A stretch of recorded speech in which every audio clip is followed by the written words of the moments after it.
জগতের মায়ের স্থান সকলের উপরে, কারণ মাতৃভাবেই সবচেয়ে বেশি নিঃস্বার্থপরতা শিক্ষা ও প্রয়োগ করা হয়। গোলামির উপর যে সম্পর্কটা দাঁড়িয়ে আছে সেটা আবার কখনো ভালো হতে পারে?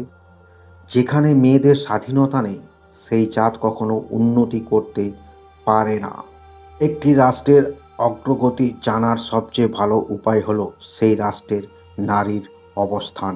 ভারতের জননী আদর্শ নারী, মাতৃভাবে আদর্শ ও শেষ কথা। এদের উন্নতি করতে পারো তবে আশা আছে, নইলে পশু জন্ম খুঁজবে না।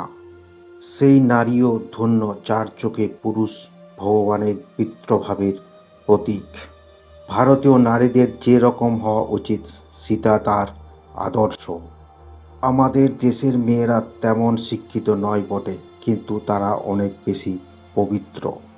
আমরা স্ত্রীলোককে নীচ, অধম, মহাহেয়, অপবিত্র বলি।